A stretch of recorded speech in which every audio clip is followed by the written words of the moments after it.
How's it going, guys? Welcome back to the channel. Today we're getting back to work on the Frankenstein Civic. So let's roll that intro and get into it.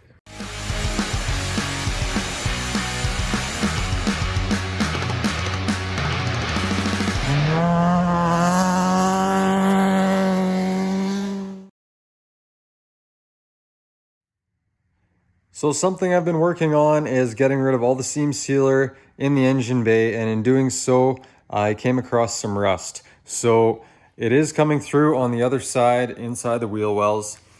So I got started removing a lot of the rubberized undercoating from the wheel well, and I now need to remove all of my suspension components to gain access to the rest of it. So what I'm gonna have to do, basically I wanna swing the front of the car around so it's kind of in the middle of the garage so I have access to both sides. And I also had some parts arrive today that I want to show you guys, so we're going to unbox those in a little bit. But first I want to get all this done, get the car moved, so let's get on with that, and then we'll unbox some stuff.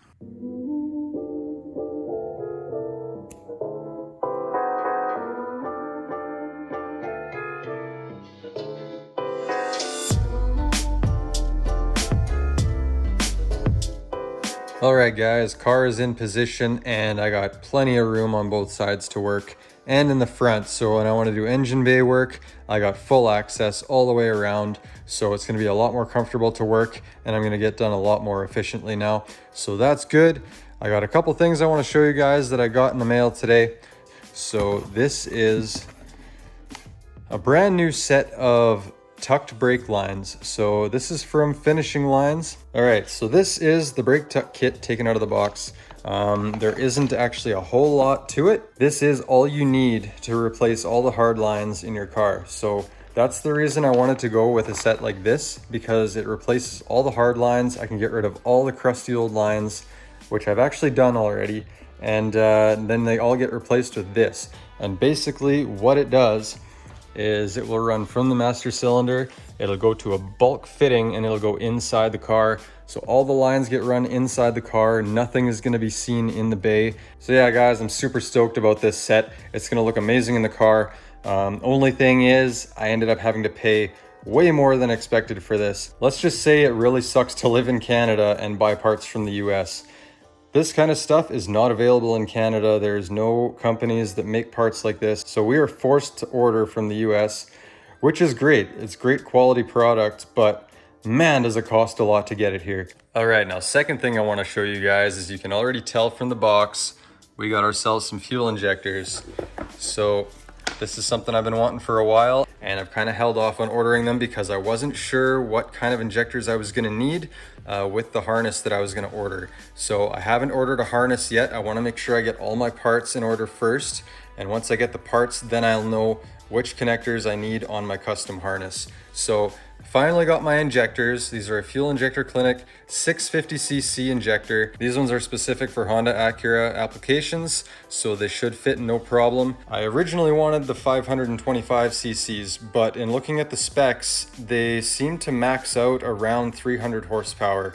I don't know how accurate that is, because I know a lot of guys will make a lot more power than that on a 500cc injector, but I wanted to play it safe, so I got the 650cc. And that way, if I ever want to go for bigger power in the future, I'll still be able to use these. We'll just have to turn them up a little bit. So no problems there. These also came with the pigtails needed to splice into the original harness, which I won't be using these because when I order my custom harness, it's going to come with these pigtails on it anyway. But it's good to have those just in case. So yeah, guys, a lot of progress with parts coming in. As you saw in the previous video, I got a fuel pump installed. So fuel delivery should be set. So basically alternator and distributor is what I need. And then after that, I'll know exactly which connectors I all need, and then I can order my harness. So those will be the biggest items. After that, it's just gonna be small things here and there for the engine. And then we should have everything we need to get the car running. So really the biggest thing that's in my way right now is getting this engine bay done. So there's gonna be a lot of welding, grinding, sanding, painting, bodywork, but it's got to be done. So let's get started on that. All right, guys, I got a little excited and decided to test fit the injectors. So this is just a very loose fit. They're not tight in here or anything, but they will fit very well. Everything lines up perfectly. So I'm pretty stoked about that. That looks amazing.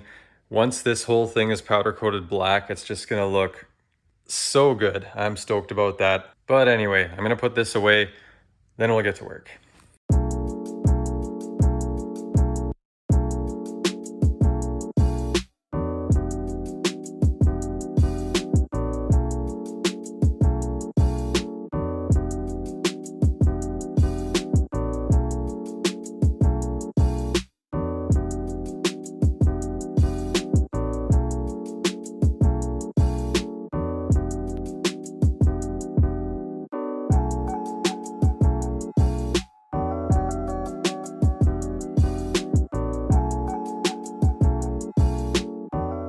All right, guys, so with all the suspension out of there, I was able to get in there with some tools and got all that rubberized undercoating out of the wheel well and most of the seam sealer as well. So now if we have a look under here, it looks pretty clean. There was a few rust spots that I took care of with the wire wheel. So there's a little bit up here that you can't really see anymore. So everything kind of turned out really clean. You can see here there's still a bit of pitting where there was some rust, but this is all nice and clean now.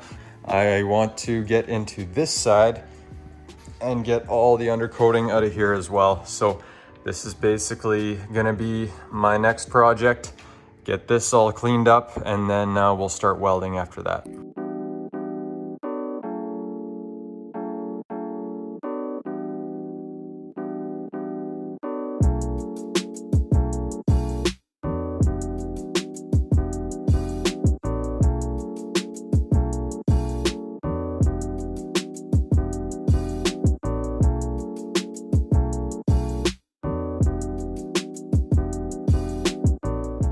All right, guys, so I got my big pile of undercoat here on the floor, and for the most part, I've got both wheel wells stripped.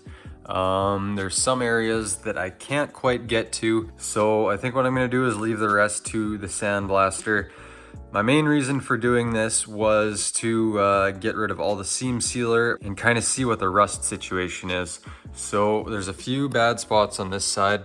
So I got a long strip here, that's all rust, and that will probably need to get cut out.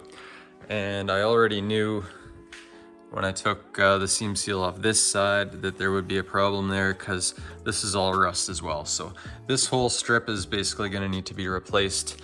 There's a bad spot here, which I found before already, but now that I come underneath and I've removed all the seam seal from it, you can see up here, there's actually a hole coming through now.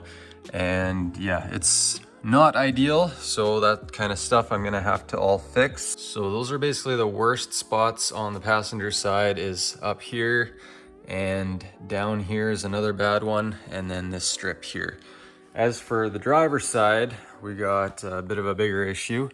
Kind of the same thing that's going on in this corner, but times that by about 20, and we got a big hole here. So this was actually repaired quite a while back with fiberglass, and it was basically just covered up. So once I removed the fiberglass, this is what I was left with.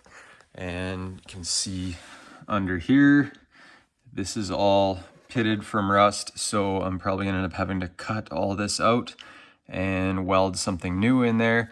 That's also where my water problem was coming from, and I was getting water on the floor inside the car every time it would rain. So this should fix that once I replace that metal. So I'm gonna get started cutting. I don't wanna overwhelm myself, so I'm only gonna work on one piece at a time. So today I think I'm going to work on this strip here, probably just cut it out. And then I got some scrap metal down there that's about the right width. So I think I'm just gonna replace this strip with that. And then we'll see how far we get.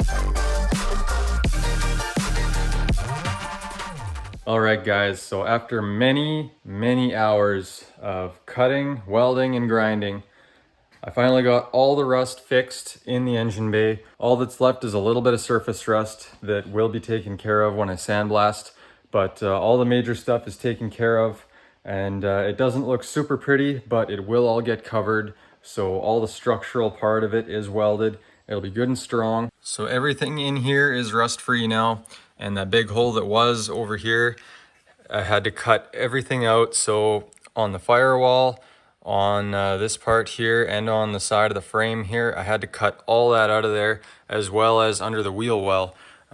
So I had to weld many patches in there, but it all came together nicely. This side is fully rust free. I had to do similar work on this side, but not to the same extent because I didn't have a giant hole. So same idea there. I think what I'm going to end up doing, because I don't think there's any amount of body work that's going to make this look nice without putting a crap ton of Bondo on there, which I want to try to avoid. So I think what I'm going to do is somehow make a cover that's going to go over all of this, so you're never going to see any of this anyway. I want to make sure it's all nice and sealed so it's not going to rust, and then I'm going to make some kind of a cover so that it still looks good. And I don't know if I showed you guys this before, but on the driver's side here, I'll see if I can find it. Yeah, right up there, that is the worst of the rust that I cannot get to right now because I have to take the dash out to do that.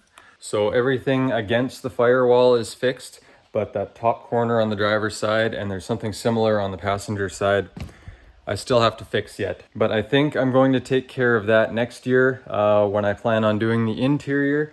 So I'll be able to rip out the dash, strip everything out. I'll have full access to everything, and then I'll be able to weld it up properly. So right now there's just too much stuff in the way, and I don't think I'd be able to do a good job. So I think that's going to be the next step. Once the engine bay is done, I want to focus on the interior and get that looking nice and clean. But for now, my focus is engine bay, getting the engine in the bay and getting it running and driving. So next step is going to be filling these holes. So the only hole that I'm going to be keeping is this one. That's where the harness is going to run through. So all of this is going to get plugged up. Also, I'm not a fan of the way the seam looks here because it kind of rolls over. So I'm probably going to grind that as flat as I can. This is all going to get seam sealed again anyway, but I just want it to look a little bit cleaner. So I'm going to be grinding that flat. We'll seam seal it later. I guess first thing I should do is sweep up my crap pile here, because this is all the undercoat and the scrap metal and the rusty metal that I cut out, the grinding discs, all that. I haven't had any time to clean up. Like, the garage is filthy right now because any spare time I had, I've been putting towards this because I just want to get this done. All right, guys, well, I got this lip along here ground flat now. So when I seam seal it, there won't be as big a ridge there, so it'll look a little bit cleaner. And over here, there was also a lip around this hole for the grommet to sit on, so I ground that flat as well. So now I'm to the point where I can start cutting out pieces of metal to match these holes. So basically what I'm going to do is hold the piece of metal on the inside of the car. I'll trace it from this side, get an exact cutout, and then I'll make it flush on the outside, but I'm going to weld it from the inside. And what that's going to do is minimize the amount of body fill that I'm going to have to use, and then I'll be able to keep the welds intact. I won't have to grind them flat, and they'll keep their strength. Now, because this is not a structural part of the car, it's all cosmetic, I'm not going to fully weld it. I'm probably just going to add a few tacks around the edges just to keep it in place, and that'll be good enough. It will get seam sealed from the inside, and then we'll body fill this side. So it's all going to be sealed off, no moisture is going to get in there, and it should work just fine. So I'm going to start getting to work cutting out all these pieces of metal, and then we'll get them welded on.